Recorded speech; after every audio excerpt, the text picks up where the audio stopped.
Let's read Macworld together for Marchintosh. I had so much fun recording the last two of these. I don't know if anyone's enjoying watching them, but I decided to tackle one more for this month. Um, Jumping forward a little bit more in time again to March 2005. Um, this would have been right before I got my first Mac, actually. Um, but the big news for this issue is the Mac Mini with a brand new first gen Mac Mini for $4.99, and that was a huge deal. Um, just like the last one, I haven't looked through this. So we're gonna be looking through it together. And anyway, I hope y'all enjoy. I hope you've been enjoying all the different content out there for Marchintosh. I'm sure there's been lots of exciting projects and stuff. But anyway, yeah, let's dive in. We've got top products from Macworld Expo and iLife '05 and iWork '05. But of course, the big story is the Mac Mini, which really was the smallest, cheapest Mac up to that date. And so let's go. Right off the bat, we got an ad from Apple, which I don't remember seeing ads from Apple in the previous two issues. So I think this is something new for the iTunes era. Um, when the iPod was a big deal. They just released the Shuffle, the $99 iPod Shuffle. I think they talk about it later in this issue, but anyway, yeah, the big thing, of course, was no screen, which for me that was a deal breaker. I didn't really see the point, but I know for a lot of people it was the cheapest iPod, and it was obviously pretty successful because there were several different generations of it. I never had one. My mom got one later when it was a completely different form factor. But anyway, we'll talk about it. We'll keep going. So, an ad for printer. There's so many ads for printers in these things. I seriously don't understand why there's so many ads for printers, but I guess printing was still big business in 2005, which is just hitting me is 20 years ago now. I don't like that. Don't like that at all. Alright, table of contents here. So, the graphics in these issues seems to be, I mean, we still got some hand-drawn stuff, but we're doing a whole lot more of like, here's a product shot, that kind of stuff. Anyway, let's keep going. So, Small Dog Electronics, seen them quite a lot. Got some catalogs from them. So here we go, Jason Snell, and yeah, the big story is the Mac Mini $4.99 and the iPod Shuffle for $99, and it says it's the lowest ever for a Mac at $4.99. And I believe the current Mac Mini starts at $5.99. I'm going off the top of my head. But I just saw that you can get a refurbished one on the refurb store for like $3.79 or something like that. So it's ridiculously cheap for a Mac. So yeah. As Job puts it, now people who have delayed switching to Apple products because they think the products are too expensive, quote, have no more excuses. That was certainly a rallying cry for a lot of people saying that Macs were completely overpriced. And while I still agree that their RAM upgrades and hard drive upgrades are definitely overpriced, the actual hardware itself, really going back to this time, was very competitively priced compared to equivalent PC PC stuff. So. Font Agent Pro. Put all your fonts in a suitcase. I mean, Apple has the font book built in. I'm not a designer. I'm sure there's a use case for it. Never really understood it though. And yeah, these people, Anthro, they're still making computer tables. Apparently, they've been making this one since 1984. They've been making the same table. It seems like maybe that would be uh, problem, but I don't know. I guess people were still buying it. Does your Mac do TVs or iTV? Okay, so this was like something you could, yeah, you plug into your TV and let's see, is this Elgato? Who made this? I don't know. It's like TVO for your Mac. So wow, I guess you can record TV shows and stuff, and then you burn them to iVDD. I miss iDVD. Yeah. Here's a Microsoft over here for Office 2004. I really like the package that this came in. Like that was really cool seeing something that wasn't just a box, you know. And then I wish they went back to cooler stuff like this. The package and the unique Mac icons were pretty cool. Um, but this says, get in touch with your inner self. Remain a free thinker, while the other you gains a reputation as a serious go-getter. So I find it interesting that, like, a lot of the earlier Mac, Office ads are all about, business and productivity, and this one's more about like, hey, you can still be a creative person and do business at the same time. All right, let's see feedback here. Let's see. Anything interesting in here?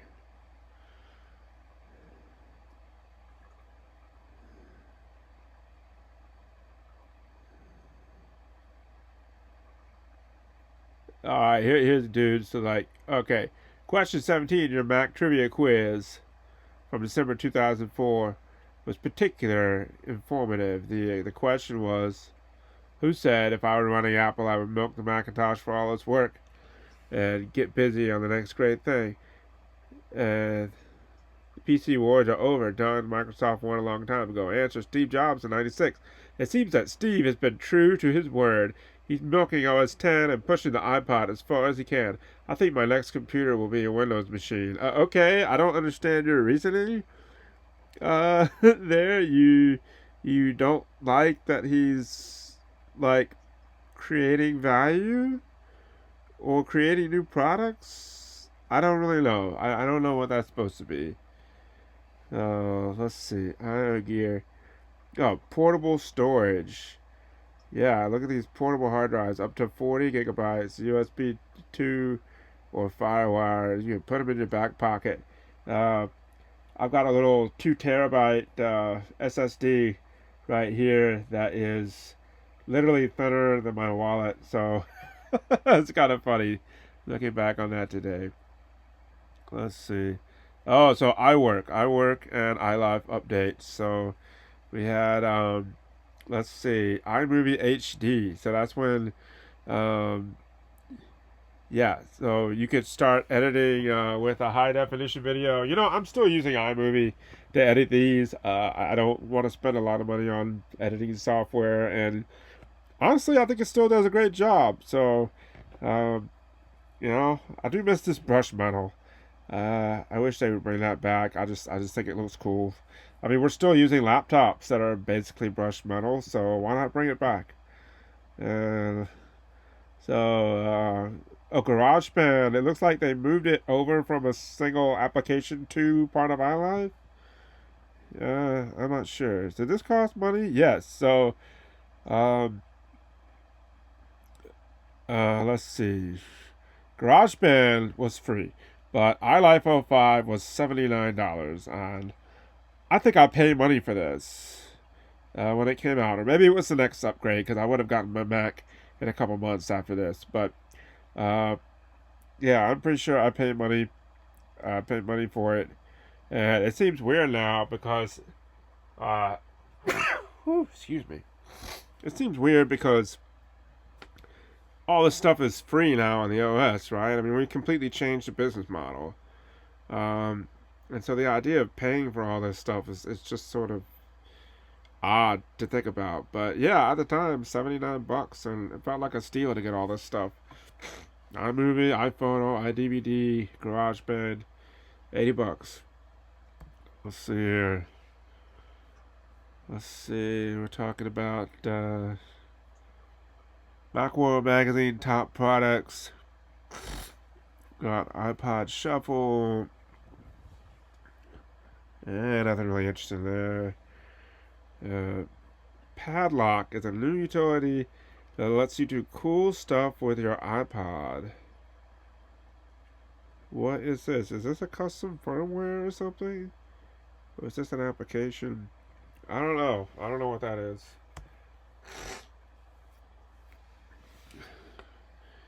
Real networks. Remember real buffering networks? Yeah, Real Player. That was a thing for a long time. It seemed like that was going to be the video thing. And then they just sort of went away. Um, but seems like they were having some sort of lawsuit thing. Oh, okay. Real Networks announced that they would have this technology called Harmony that would allow you to play music downloaded um, from its own store on the iPod. And Apple was like, excuse me? No. And what's silly is that if they just had it, DRM free, whatever, then sure, it would have played just fine. Um, but yeah, so obviously that didn't pan out for them. I saw this just a second ago. This is interesting. Will subscription-based services went out? Um, I find this really interesting that they're talking about this stuff this early, because this was still in the heydays of iTunes, and really the iPod that everybody remembers as like the iPod, the click wheel iPod. That hadn't come out yet. I think we're still on the third gen iPod at this point. And so, oh no, actually, I'm wrong because there's a click wheel iPod right there. Well, whatever, never mind. But anyway, it was still the heydays of iTunes. Everybody bought music on iTunes, and there's a real pushback against streaming services because, how you can't keep your music, that kind of stuff. And Apple was really adamant. It's like, no, people want to own music. They want to own their stuff. And now, of course, they've completely gone away from that, and they want everybody to subscribe to Apple Music, which, I mean, I love it. I use Apple Music. I don't have a problem with it, but I also still have a very large purchase and ripped music library. And you can actually still buy music from Apple. I wonder how much sales they actually make off of that now, because I can't imagine that many people are doing that nowadays. But if you look at this article, it actually talks about Napster.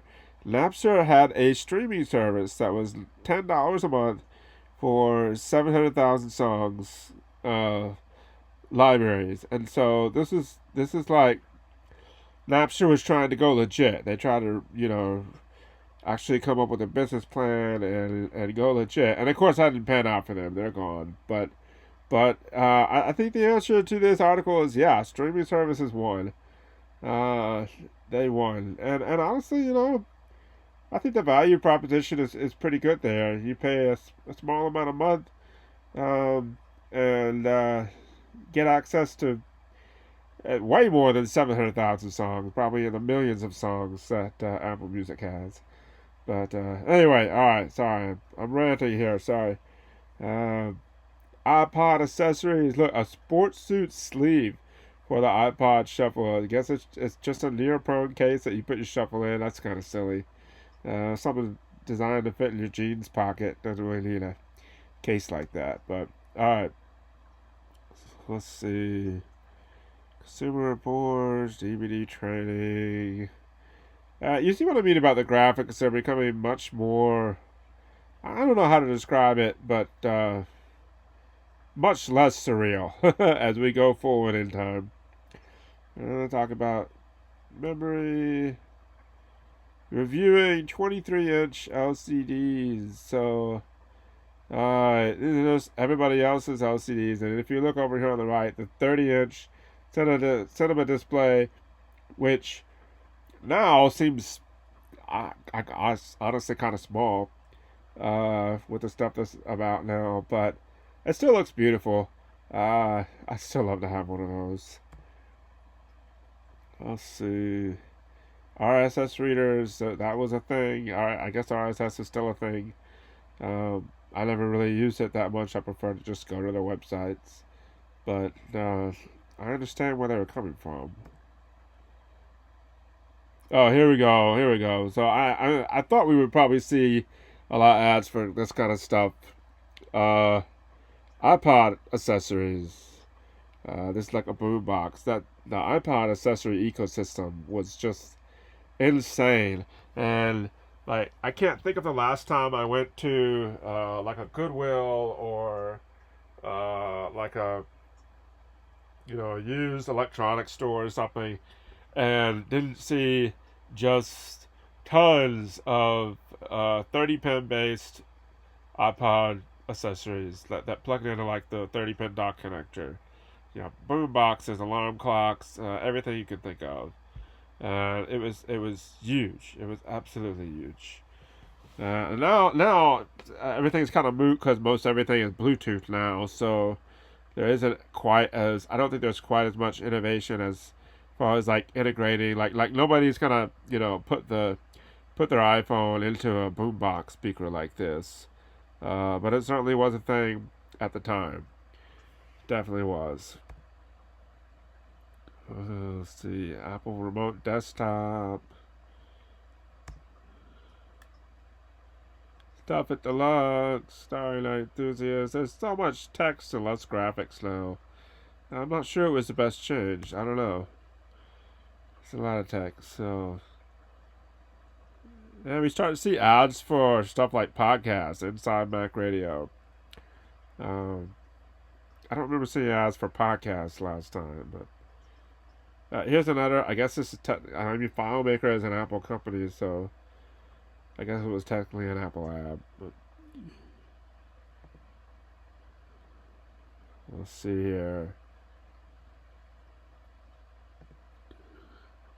Let's move on. Let's try to get it. Okay, what is this? Wireless keyboard lets you type with one hand awkwardly. The Bluetooth iFrog. What is this for?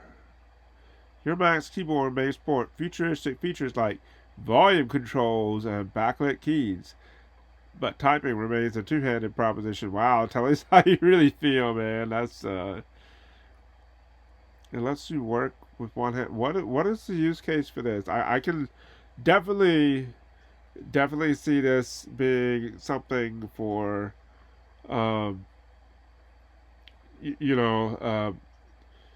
a disabled user, maybe that has limited motion with both hands or something like that. So I definitely see a use case for this, but that doesn't necessarily seem what they're going for here. I don't know. This was $176. Uh, $6 extra over the USB only model. So anyway, FrogPad, I definitely think that certain other Macintosh YouTubers might be interested in the FrogPad to go with their excellent FrogFind website. So yeah, maybe they should check that out. We've got more FireWire hard drives. Let's see, hardware reviews. Let's keep going here. Games. We're actually talking about games. What is this? The Incredibles from THQ. And oh wow, they're actually going to talk about a bunch of games here. So let's see. Close Combat, First Fight. Yeah, here we go. More iPod accessories. What happened to Griffin Technology? Because they were a big player in Macintosh accessories. They had I had an iTrip for my 3G iPod, and it was great because my car radio at the time didn't have any way to directly connect the iPod, and yeah, it was fantastic. I used it all the time. It came across perfectly. It sounded great. I mean, granted, I'm hard of hearing, so I probably I'm not the best person to comment on sound quality, but they were great. They if you don't know what they were, they let you. They had a special playlist that you downloaded that included FM frequencies. Okay, so you would press play, and it would send the FM frequency tones to the iTrip, and I would program it to lock into that frequency. Okay, and then it would broadcast that frequency through the iTrip. So you can go to your car and just pull up your radio and go to like 87.9, which was pretty usually not used in a lot of markets, uh, and just play your iPod through the radio that way. And they worked really well, at least for me. But yeah, Griffin made a lot of cool stuff. Here's an add-on for the iSight. Remember the external iSight? I think still one of the most beautiful things that Apple's ever designed. But this is an LED ring light um, that you put over your iSight. Really forward thinking, actually. Given how much ring lights came into their own with the rise of YouTube and stuff. But I haven't seen anything from Griffin in years. I don't know if they still exist or not. I'll have to look that up later. But so many companies just come and gone like that made iPod accessories. So let's see, the Sims Party Pack. So Acer, they published a whole bunch of stuff for the Mac. Pretty much one of the only things going at the time. We got Doom 3 over here. Here we go. Alright, Mac Gems. Little software. Alright, here we go. This is the Mac Mini and the iPod Shuffle. So these were introduced at Macworld in 2005, and yeah, $4.99 for the computer and $99 for the shuffle. Which, come to think of it, like you could get 5 shuffles for one computer. That's kind of, I don't know, kind of hints at the shuffle being overpriced. But yeah, this Mac Mini was so cool when it came out, and I had no desire for a desktop computer. I was a laptop person. I've been a laptop person since I got my first computer, and I quite frankly, at least for my use case, I just don't see the point of a desktop computer. But I can't deny that I still want one of these G4 Mac Minis. The very first ones could actually run OS 9, and not just OS 10, and so it'd be really fun to tinker around with. I think my dad got one several years after that, but I really like these first ones, and they were a pain in the butt to open. You had to use a putty knife to pop out all these little clips, but yeah, I mean, I think it's hard to understate just what a value this was. I mean, maybe it wasn't the most powerful Mac at the time, but $500, you get into the Apple ecosystem. You bring your own keyboard, monitor, and mice, and yeah. So really cool, and of course, optical drive built in. Really cool. iPod Shuffle. So the Shuffle actually came with this necklace thing that you plugged in over here, and you could just wear it as a necklace. But the big deal about the iPod Shuffle, which interesting, they don't have a picture here without the cap. But the big deal was that you remove this little cap here, and it's literally just a flash drive. It's just a USB flash drive, so you can use it as a flash drive. And let's see, there's a 512 megabytes for $99 and $149 for a gig. So it says it's $150 less than the iPod Mini. So yeah, if you wanted a quote real iPod, this was your cheapest option. And then, they updated iTunes, so they had this feature called autofill where iTunes just picks music for you, I guess, and shoves it onto your shuffle. And, you know, I'm not a shuffle guy. I prefer listening to whole albums. I'm a big believer in that, so it's never really appealed to me at all. Um, but uh, they definitely sold a ton. And as a matter of fact, I have a story. So I was in college at the time that this came out, and uh, I was part of the basketball band, and we were playing in the national championship actually. And so the band got to travel with the team and everything. So we were in Kansas City, Missouri, right? Yeah, Missouri, I think. Anyway, um, and a friend of mine was a Big Mac user, and he was a great friend of mine, still is to this day.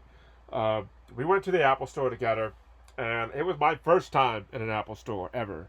I had an iPod. Uh, I had my 3G iPod, but I did not have a Mac yet. I was one of those Halo people that got an iPod and then desperately wanted a Mac.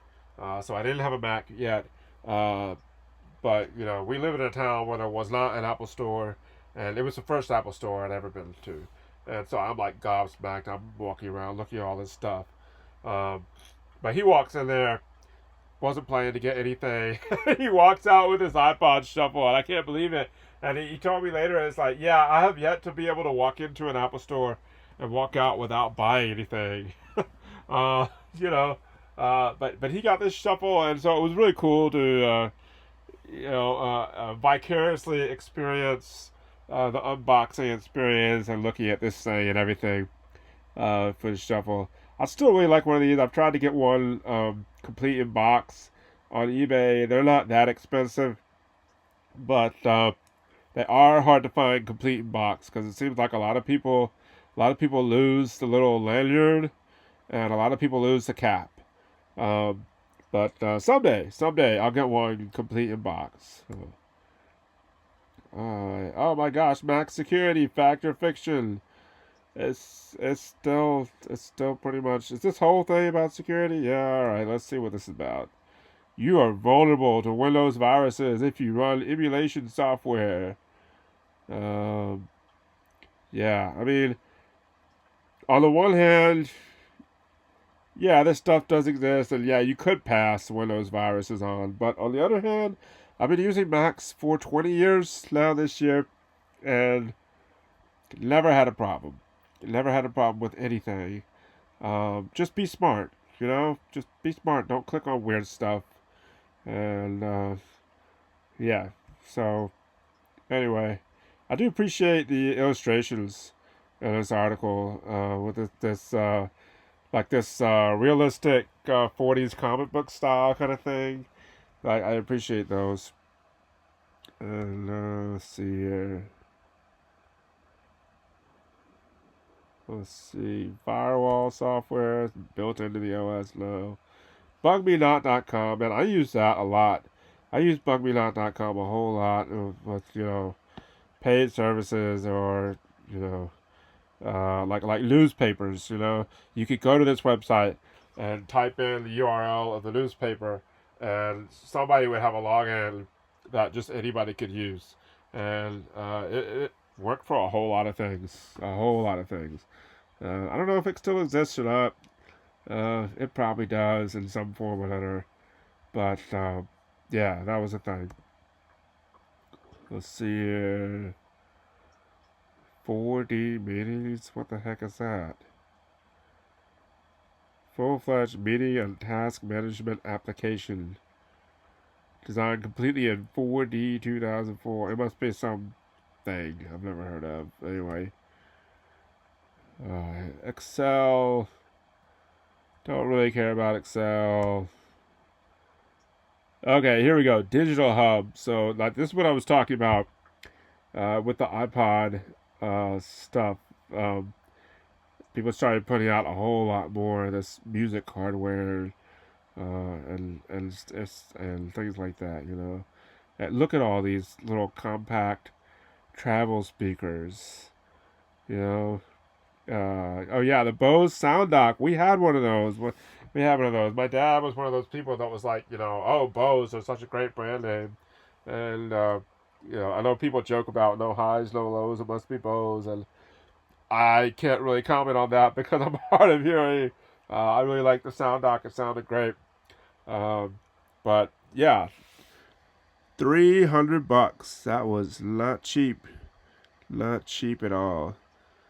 Probably sounded a lot better than these little things, but not cheap.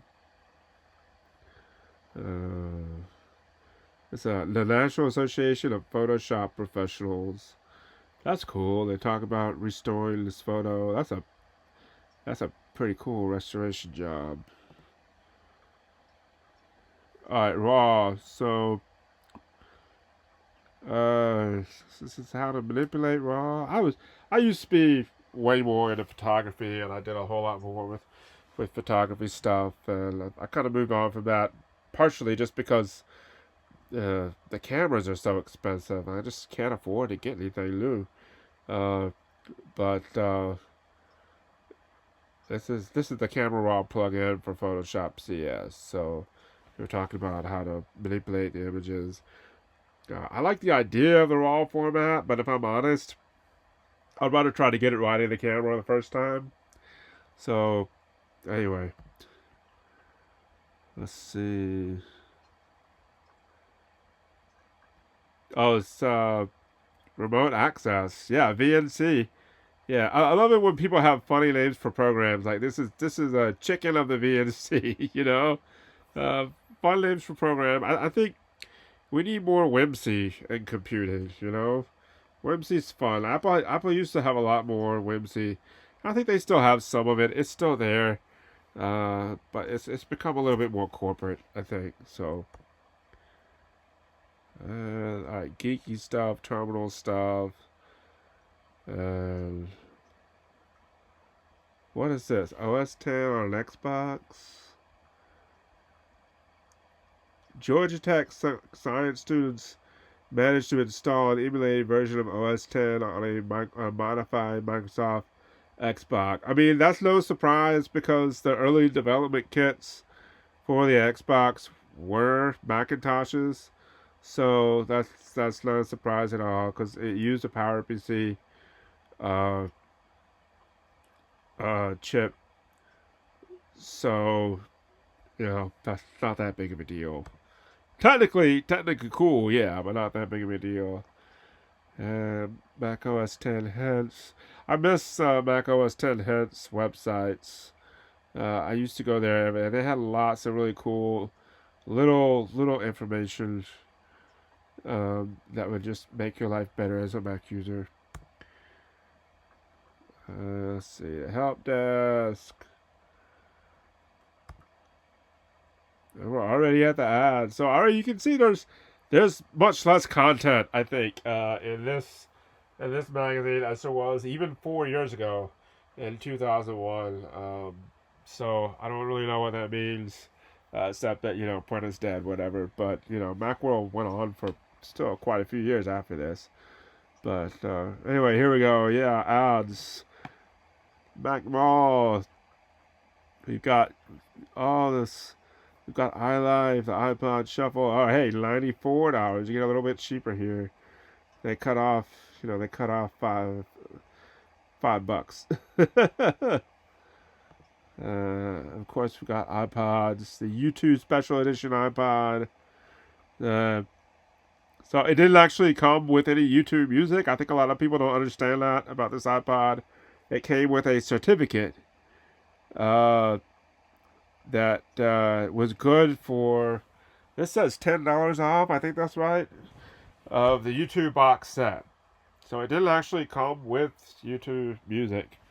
I think that's the only time they did a special edition with a Pacific band. I'm surprised they didn't do a Beatles thing, but I guess the Beatles on iTunes wasn't a thing for a long time. So PowerBooks, iBook, G4s. Like I said last time, the PowerBook still looks a heck of a lot like our current laptops. So A lot of the products here. I think we've reached an era in computing when honestly the form factors of the hardware just doesn't change that much, and I think we've lost a little bit of that magic. Granted, you can argue there's a whole lot of emphasis on phones now, with like folding phones, and so I think a lot of the innovation is there. But at the time, we're just focusing on hardware. Uh, yeah, sorry I'm rambling a bit.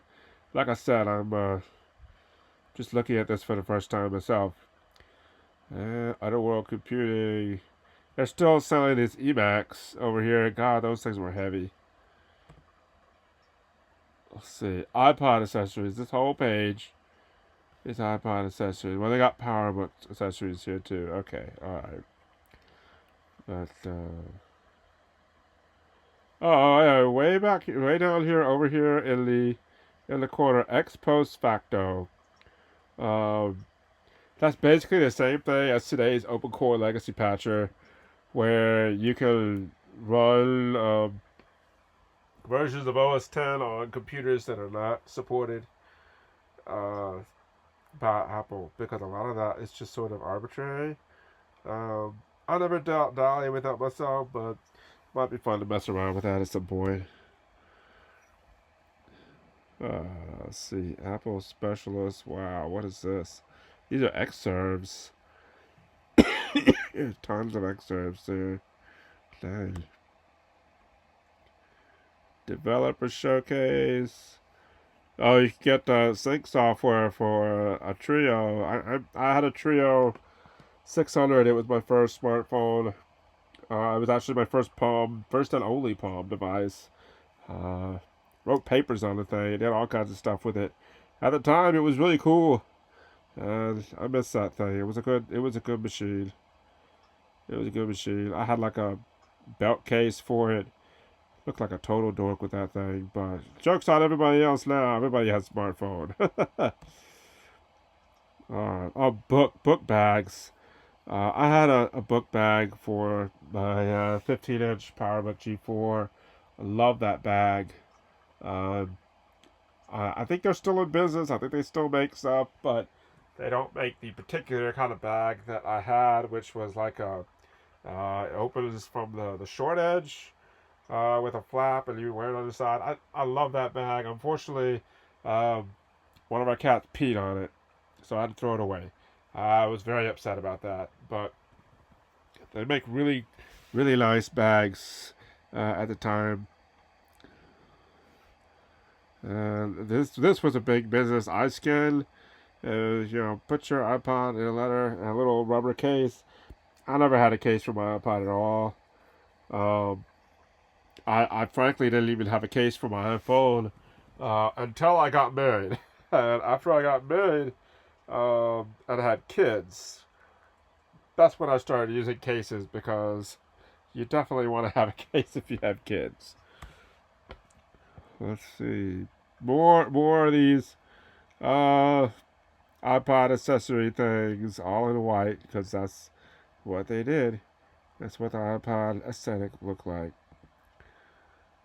Let's see. Now we're starting to get weird small ads here. Here's another podcast, radio show kind of thing.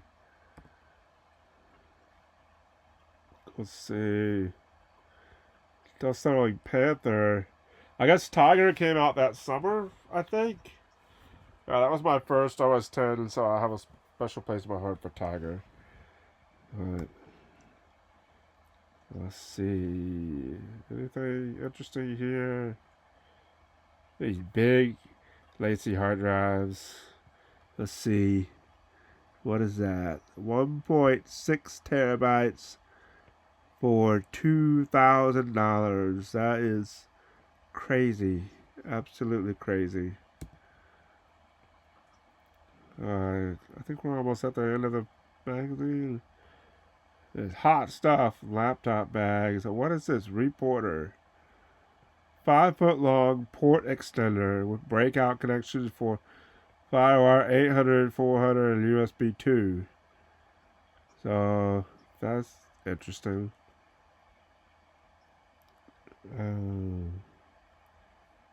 Yeah, this is that ITV thing where you convert uh, TV shows and stuff. And here we have another ad for a printer. I will say there were a lot less ads for printers in this issue that there were in the previous two issues. Basically, this issue was here's a bunch of iPod stuff. And I mean, you can definitely see the complaints of people that are, Apple doesn't care about the Mac anymore. That was 20 years ago. They were talking about that, still talking about that now. You can see their complaints. I think maybe their complaints are valid. Some, uh, but the emphasis had definitely shifted to the iPod. But it sure as heck was an exciting time to be an Apple user because there was just so much renewed, enthusiasm and interest just in Apple, as a brand, as a company. Yep, here we are. Here's the end of the magazine. Is this LightScribe? Yeah, so this is a LightScribe drive. I thought this was a really cool idea. So these use special. Let's see. Is it use special DVDs? I can't remember. I think so. I think it uses special DVDs. Basically, what it is you record whatever it is you're going to on DVD, and then you flip it over, and I guess it uses the same laser as the recording does. I'm not 100% sure, but then you can etch this design into the DVD itself. I don't know if anybody still makes this stuff at all. I think HP. Maybe they invented it. I can't remember. But I remember they had those drives for a while. I think this is just another one of those technologies that just nobody cares about anymore, and nobody makes these anymore. Uh, Certainly nobody makes a disc if you had to have a special disc. I'm not sure if you did or not, but it was a thing for a while, I guess. But anyway, I guess that's it for this issue of Macworld, March 2005. So I do think it's very interesting comparing the last two issues that I looked at because there was a lot less content in this magazine. There's a lot fewer pages, and quite frankly, there just wasn't that much that was interesting. So sorry if this episode was boring. I apologize. I try to spice it up with stories or whatever, but there wasn't as much. So you can definitely see the shift in emphasis away from Apple's core business of the Mac to the iPod. I guess there's still Apple Computer at this point. I believe that's right. Yeah, they haven't changed their name to Apple Inc. yet. So so there's still a computer business. But you can be getting to see that if you're prescient enough, you can see that the future of this business is not just the Mac. So maybe an interesting kind of capstone on our Machintosh coverage. I think this would probably be my last video for Marchintosh this year. I know I'm really sporadic with posting content on this channel. I'll try to post some more. I've got some free time on my hands right now, so I'll try to post some more.